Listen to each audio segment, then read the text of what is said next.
Hey, what's up, everybody? This is the Therapy Room Live. What's up? This is Kyle with you, and we have an amazing band joining us today to kick off this whole Therapy Live segment. I would like to think that they are the OG, the pioneers of metal in Singapore. I grew up listening to these guys, and they are 30 years in the business. 30 years, a long time.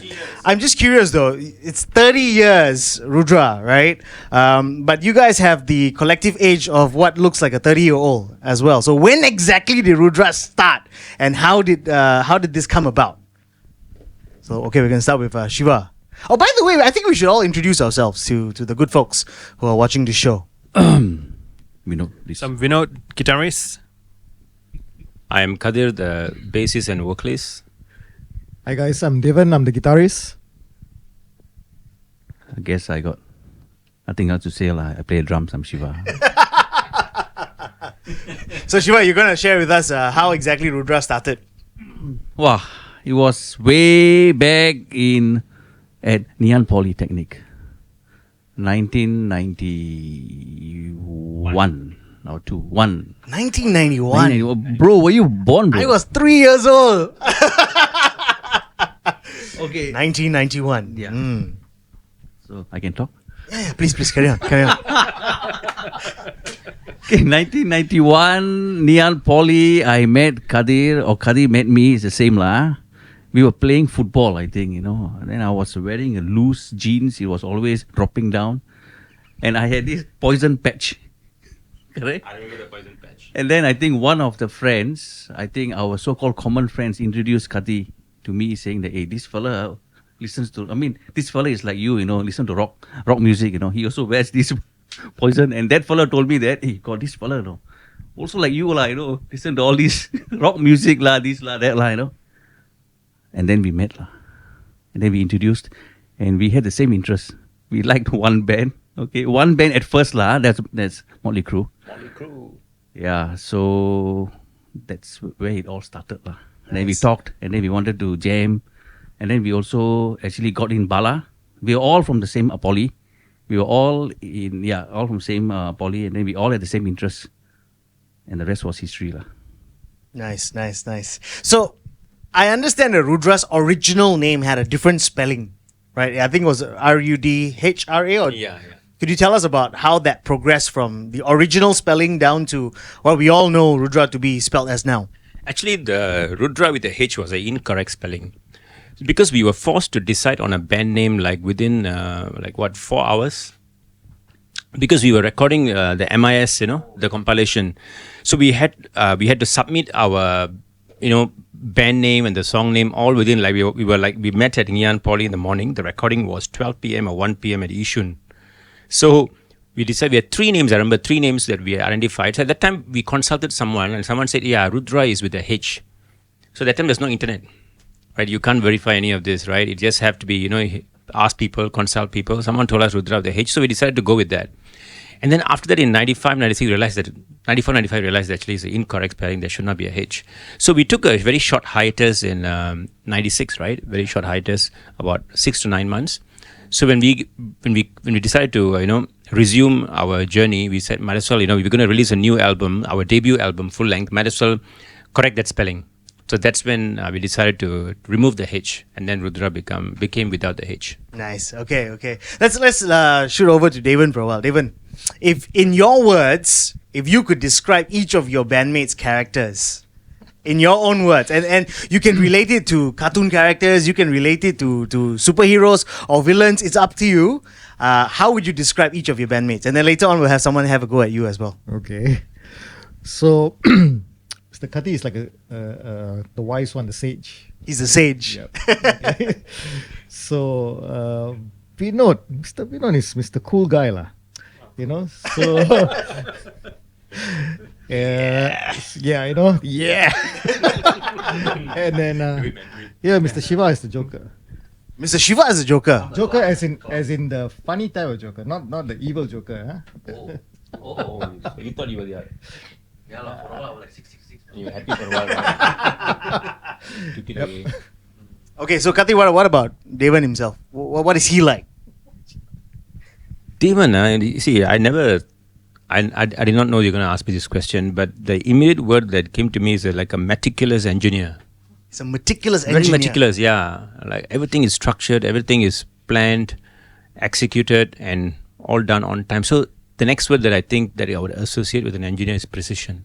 Wow. Yeah, very precise. Yeah. Wow, that's really deep as well. And I know Devan personally as well, so I can vouch for that. He's a meticulous person who looks into the little details into every single thing, which is cool.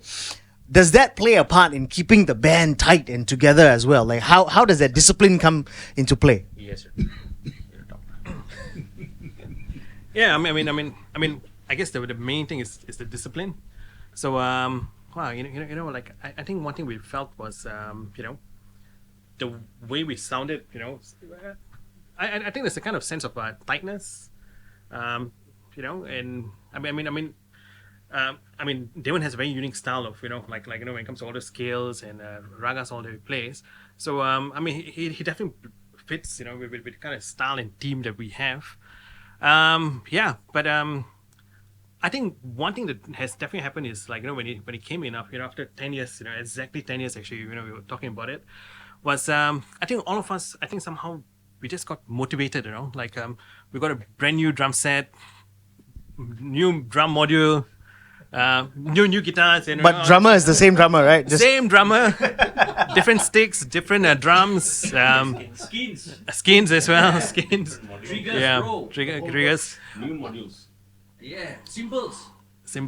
Yes, cymbals, everything. A new So- style. New style, yes, new style. So new album. I mean, I guess that's something we might talk later. But ever since he came in, I think our probably motivation and all. I think it has. You could see there's a drive to it, and I think all of us are a bit more probably motivated, and I think we have a bit more like how should I put it? Can't find the right words, but I think all of us are we're driven, basically driven, and I think there's new challenges as well, and I think all of us we're actually really enjoying this songwriting for the new album as well.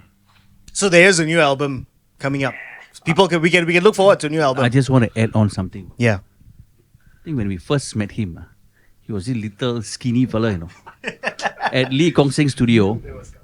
This guy, skinny fella, I think cannot play guitar all. What he was doing also, I don't know. But then I think he just broke up with his girlfriend, and he was very down. Okay, good point. And then that led to him becoming a part of the band, or how? Why was that a momentous occasion for you Because to bring that's okay. Because when you asked just now, when you asked Akadi, about John, I mean about Devan, or at that time we actually call him John lah.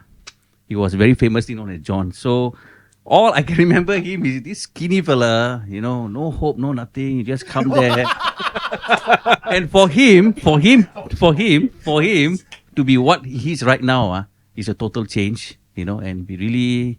I actually personally look up to him lah, because how he has actually transformed himself, into a better being, and I think now he's also a father of two, and I think he's doing well, I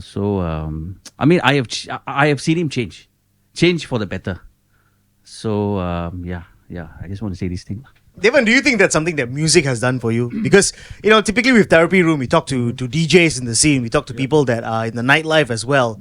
And this happens to be the first video where we're actually speaking to a band, and a band that has been around for such a long time. Do you think music has had that part to play in your life? I think music, for me personally, from a very young age, I think it's basically carried me through all the disappointments in life. It's the one thing that made me persevere, and when I was sad or dejected, when I took up the guitar and I start playing it, right, everything goes away. And then being in Rudra and everything, you forget about everything. All your misery is gone in that hour that you play, or at the time when you compose something, right? You are just in a different plane, and I think that gives you motivation to carry on with your daily life. Because all of us face a lot of different type of challenges. Once we step out of the studio, we go back to our daily grind, right? It's very tough. And the music is the one thing, I think is the one common factor or constant here that all of us, we look forward to it, and that's, it motivates us to be a better person, and also to, to keep going on. You see? Yeah, that's what I think. That's nice. If I could relate this to myself as well, I had a lot of issues growing up, and the main issue that I had was bullying because of my size, because of how I looked, and because of my own hobbies. And to me, metal was an outlet. It gave me therapy of sorts. I felt that I could be myself. I felt that I enjoyed the music. I enjoyed the vibe. I enjoyed the emotions. But I want to find out from the founding members of Rudra, why metal to begin with? And then what was that progression with Rudra and Rudra's sound and Rudra's... What's the emotion of Rudra? I think Kadi, you answer this lah. Oh, he whispered into the microphone. This one needs to be a serious one, huh? Yeah. So you see, for me, we look at... Airtime for Kadi. Yeah. I think we are inspired by bands that really influence the way we think. I think that's a very important... is worth mentioning that, like bands like Death, Sepultura, Slayer, Black Sabbath, it all started with Black Sabbath. They challenged norms. They challenged people's beliefs about how people should live their lives. I think that itself is a cause of stress, because they have normalized this is how you should live. So if you don't meet those standards, those yardsticks, you're a failure or you're a success. So society kind of it imposes this yardstick on everyone. So some of us who choose not to conform to those standards would naturally be a victim of their own judgment, right? So I think metal allowed us to get out of that mold of being judged. And the fact that Black Sabbath did that first album, it's actually is like to tell the world that, you know what, you're not going to tell us how we should play. We play the music the way we want to, and that became eventually metal. That's very important. So it's not narcissism, but I think it's quite different from narcissism. It's about being independent and being bold. All right, it are two different things. So when we listen to those bands that inspired us, it's like for us, metal was like a very serious note in mundane life, because life was very mundane, right? All that we did was go to school, sit for exams, aim for the grades, and after some time it became meaningless. We don't know why we're doing this. We were doing this either to satisfy our parents or satisfy our own ego, because we wanted to be right on top in terms of getting all the GPAs. And then you realize that that's not what life is.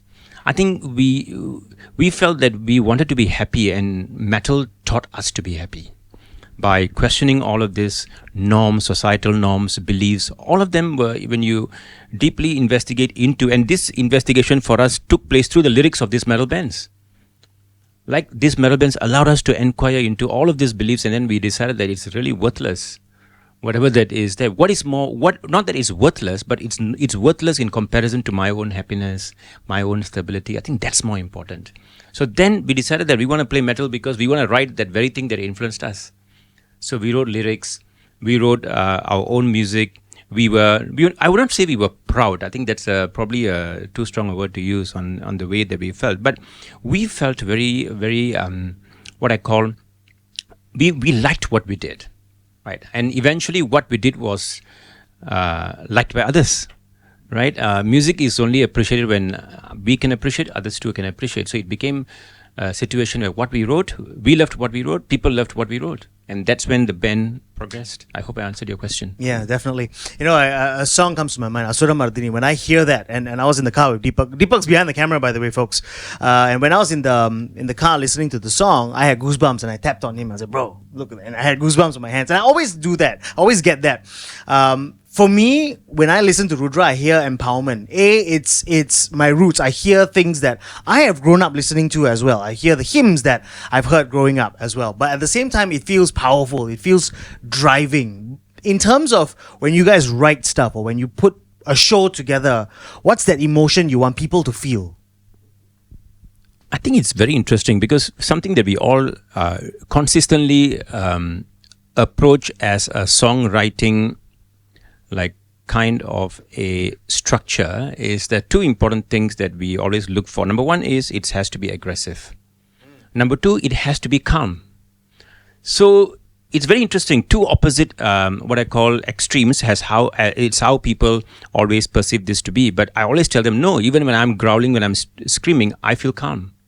So there is, it's like the calm within the storm, right? It's So what we do is always an oscillation between these two. So when you hear our songs, very consciously we have very aggressive speed, growls, all of that, and suddenly we will bring, we infuse elements that make you feel very much like you are being with just yourself, like a kind of a self-resolution, So that's a kind of approach. I'm not sure if you guys have experienced, but that's how we write. We look for those moments, right? Speed, heavy, and then we bring. So it's like, it's a depiction of what life is.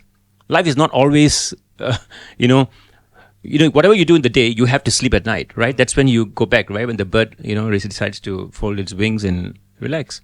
So we go through that every day, and even from a macro perspective, our life is always like that. It's not that always bad. It's not always what I call things don't go the way they do. There are times where things do work out the way you do. So life is a mixture of both. So we represent all of that, through our music. Beautiful. I want to go into a little bit about the literature behind Rudra as a force itself. So from a layman's point of view, everybody understands it's just Vedic metal, which has got its roots in India and whatnot. But if you were to dive deep, how do you segregate the in terms of the discography as well? Every album has got its own theme. So how do you pinpoint what you want to target on, and how do you relate that to your lay people and metalheads to go, wow, I love that song? And you see people of all races jiving to Hara Hara Shankara Shiva Shiva. But how do you do that, and why?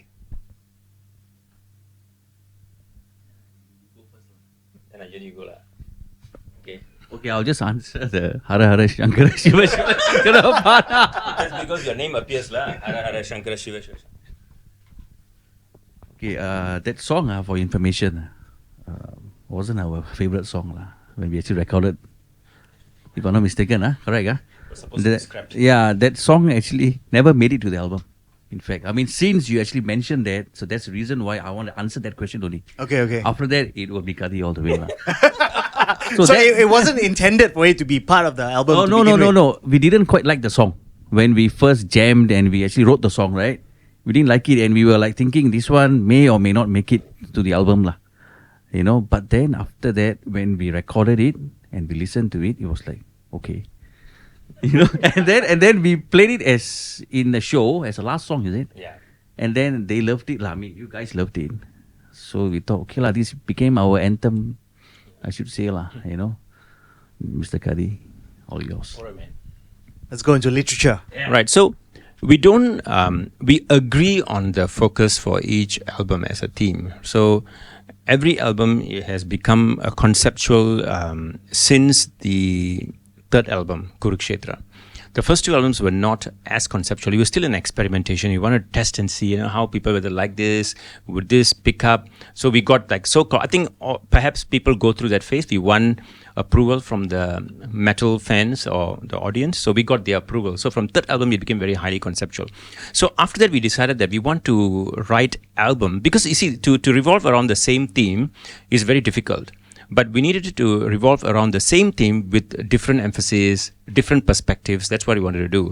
So we thought that the Sanskrit literature of ancient India would be very helpful, because firstly, it dealt with existentialism, right? The whole idea of existential questions and how those answers were given for those existential questions. So we realized that, the ancient Sanskrit texts were very psychological to start with, very existential, very philosophical. It therefore found a groove in metal, because metal is all about that, right? Questioning things. It's like a serious note in mundane life, as I said. So it was a perfect marriage for us. And the other thing was because it was part of our cultural backyard. So that made it easier, made it more accessible for us. It's not something that is alien. Not that I'm saying that it's an important factor, but it made it easier for us to explore. I believe there are many great bands who have members members who are not of Indian descent have also done great work. But I'm saying for us, it was easily accessible. The language was accessible and all of that. So we thought that we could use the literature, and then we can present the wisdom of the literature that deals with existentialism, about why I'm here, who am I, and all of those questions through very, very clear themes. So we started to present that through either what I call through a set of literature which can be clustered and categorized as something, or it's a theme. So we had albums based on Upanishads, Smritis. There's one album entirely on the Ramayana. And I think there is a research presentation coming up on that as well, by NTU, on that album as well. So yeah, it's I think it's going to be in this month. So it's interesting that researchers started to pay attention to the work that we're doing. We're very, very, very grateful for that and very humbled as well. And then again, revisiting, like the upcoming album is around about women who were philosophers, right, from Sanskrit literature. So again, it's a very strong theme. The reason why we, like, for example, this choice when we discussed is, you see, people often, you see, it's a male-dominated world, in whether we like it or not. But therefore, seldom do we get this opportunity to look at, what I call different perspectives with regard to gender. We are living in a world with very confusing gender pronouns, right? So we wouldn't want to go there. But I know one thing for sure is that the Sanskrit literature has given, there has been a lot of wisdom that has come through the mouth and minds of women. And there are times where wives have taught their husbands. There are times where wives have questioned their husbands, something that's quite unthinkable, right? So I thought that could be a very interesting theme, and I presented the idea to all the guys, and they said, hey, let's do it. So that's when, so once we agree on the theme, then we start doing the research, and then we start writing the album. Yeah. I think that's going to be very empowering as well. So I'm gonna segue into two channels before we kind of wrap this up, and then you guys were gonna have a quick jam for all our friends over here. My first channel that I want to go to is to have each of you to name one song. If you could just take one song along with you for a complete layperson to get into Rudra, let us know what song it will be, which album. And then I want to end off with Kati basically taking apart one of your songs to explain what exactly are people hearing. Like, it could be any of the songs, but tell us the story behind it, because I think that would bring an extra appreciation for the musicology behind Rudra itself. But let's start with Shiva. One song, if someone wants to get into Rudra, which one would it be, and why?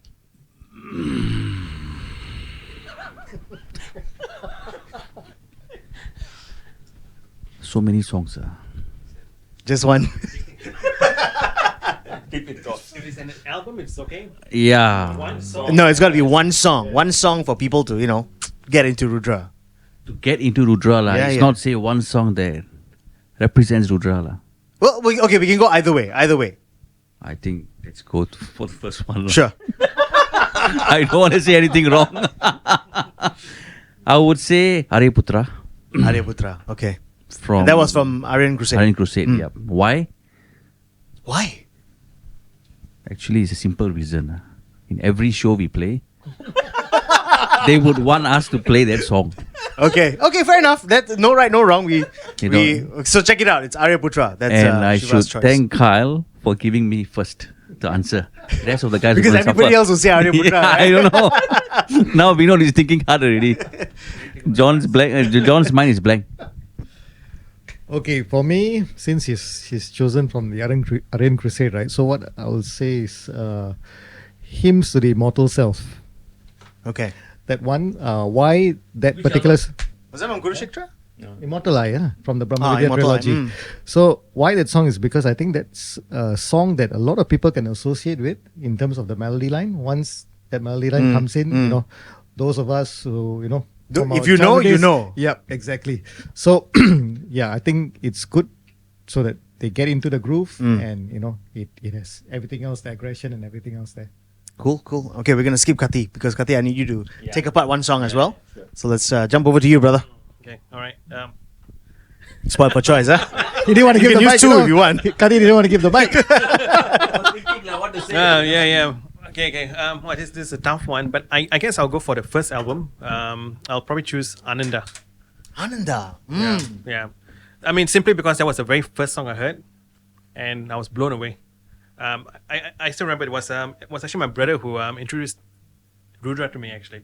Of course, before I joined the band, and that was the time I was picking up the guitars. I was playing like to others, like I was covering bands basically, like all this Megadeth, Metallica, and all. So my brother was the one to call me into his room, and he's like, "Oh, if you're into metal, you should check out this local band." So I was like, "Oh, wow, who are they?" So he told me Rudra. So he took out this, the first album. Then he played. Then he was telling me, "Check out this song," and it was Ananda I was listening. I was like, wow, I never knew a local band could play, this well, or that kind of caliber. So that was the one that kind of I mean, gave me a very lasting impression of the band. Since I wanted to watch them, and of course, when I watched them, I was like, wow. I remember leaving the gig venue. I was like, wow, I want to be like these guys. Eventually, I joined the guys. Yeah. You basically put the thought out there and you Yeah. attracted it to yourself. Exactly. Yeah. This reminds me of when I was in primary six. When I was in primary six, a cousin brother of mine let me hear a bootleg cassette tape of somehow he got a recording of you guys. So it wasn't a Rudra cassette. And I don't remember what song it was. But when I heard it, and I'm going to say this in Tamil, I turned to him and said, Ane, Sami Pattane. which means it's a divine song. It's a song of the gods. Let's put it that way. And I was very inspired to start my own band, and it was a little project band called Karma 666. And I didn't know what I was doing. I didn't know how to play the guitar properly as well. But it somehow planted this seed where I realized that I appreciate my roots. I'm happy to hear something like that. And fast forward, I think a year or two later, I heard you guys at Gods of Metal. This was at Planet Paradigm. That was so long ago. Singapore Shopping Centre. That was my first metal gig, and I was blown away. I was like, wow, power lah.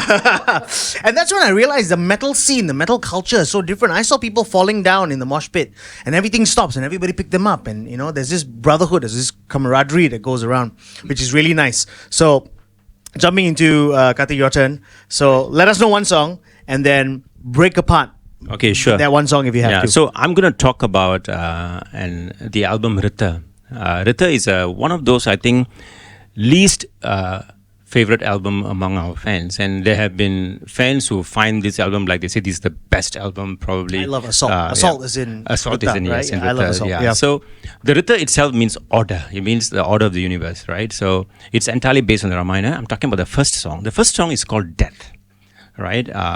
And that song was inspired by a very nice verse in the first version, the Valmiki Ramayana, which says, Shokartasya pravartomi shloko bhavatu nanyata. Very beautiful line. It says, Shokartasya pravarto means it is impelled by a distress and sorrow, right? But that gave birth to a verse. So this was a very great inspiration for all of us, because we always look at death as something that is negative.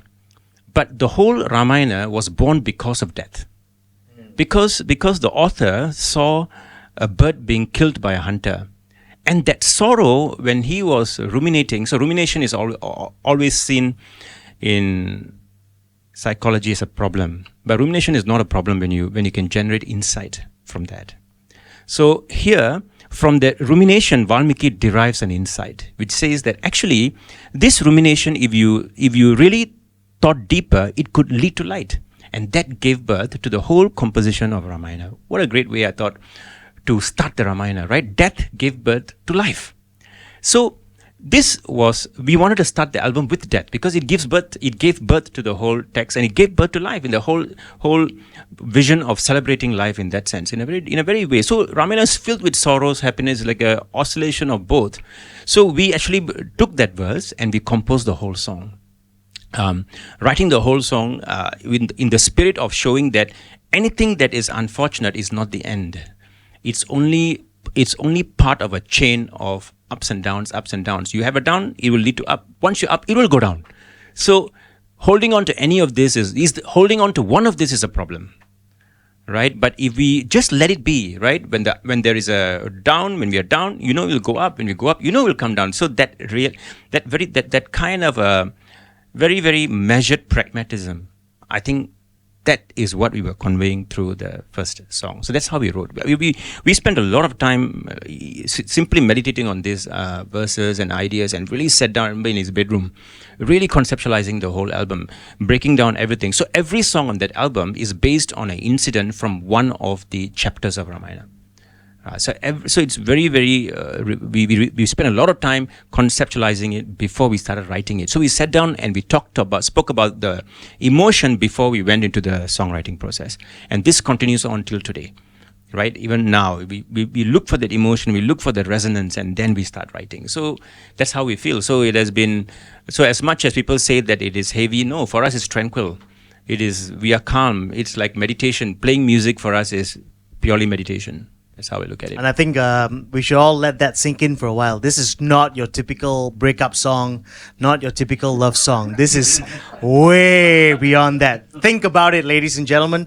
This is the power of metal. Kati, any final words for our fans, friends, family, anything you want to do a shout out for, just go ahead. That's your opportunity, because after this, we're going to hear Rudra Jam. I think the most important people in our life are our supporters and fans. I think without them, we would not exist. And we would like to, on behalf of all four of us here, we would like to express our gratitude, because what makes artists are not we are not artists without people who can appreciate our art.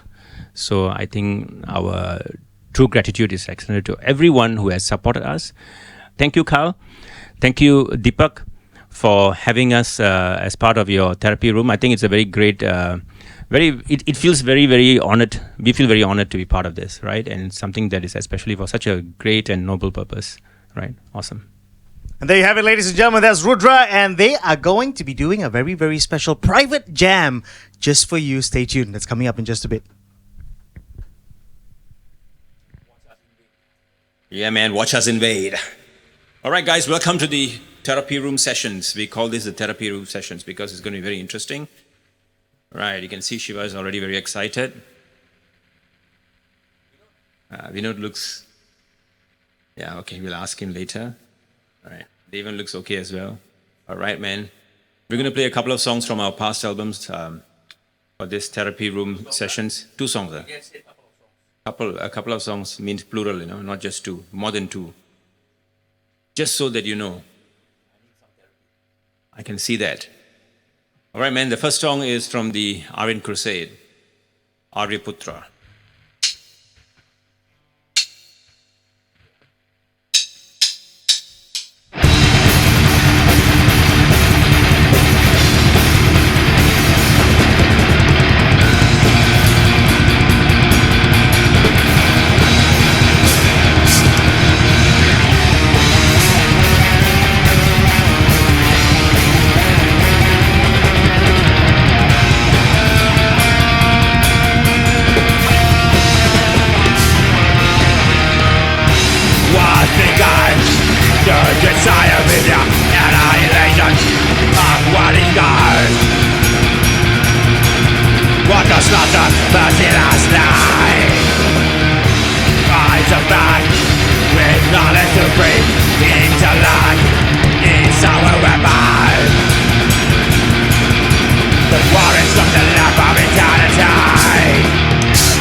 Remember the dark darkness from your mind.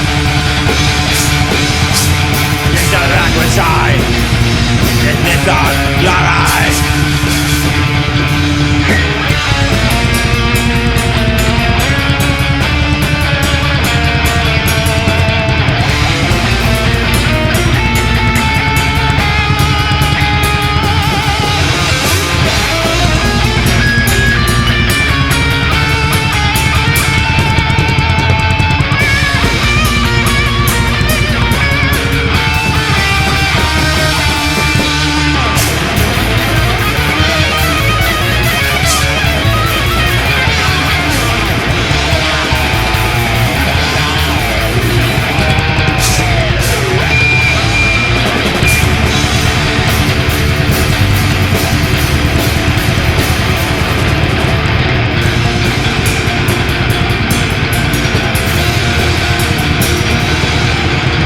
This is the fire that burns darkness to ashes. The fire out of your darkness. Fantastic rain, reading your mind. Counting coffee, eyes of the blind. Reveal the right of the number one.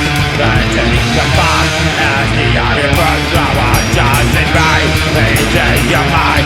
Counting coffee, eyes of the blind. Reveal the right of the number one. Bending the path as the Aryaputra.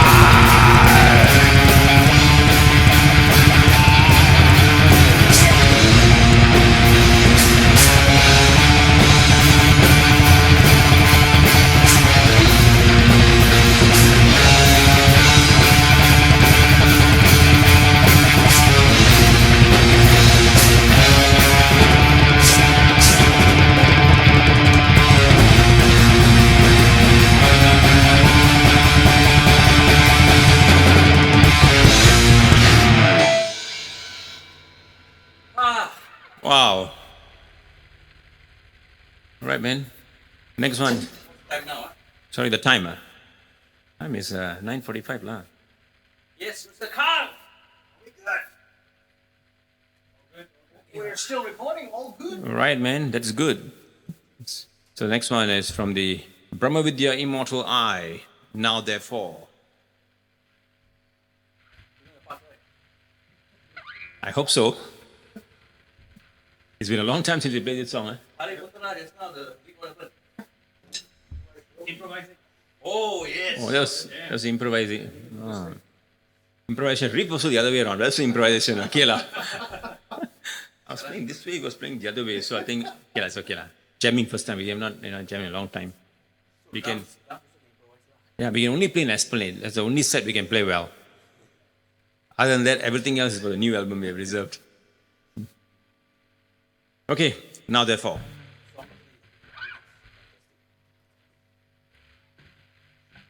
Don't distract me.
Samad Bayan Atato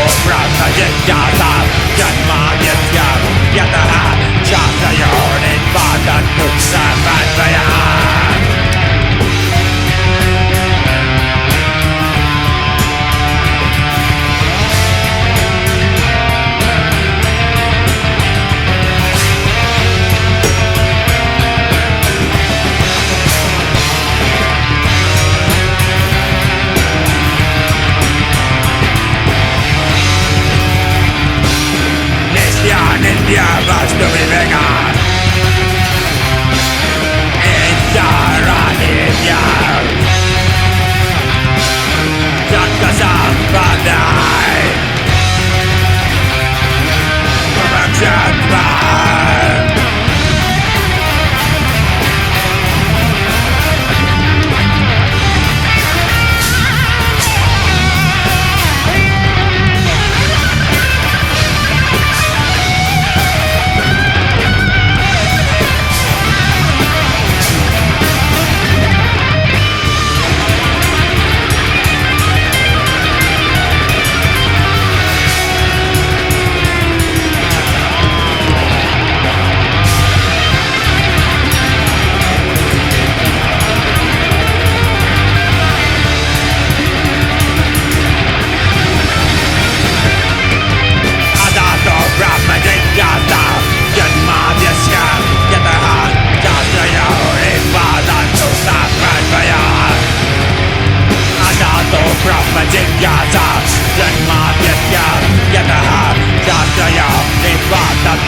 Right, that was not bad after such a long time.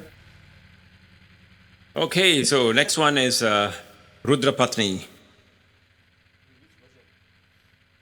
The usual live version, the usual one, the usual set, the usual arrangement. All right, man, let's go for it.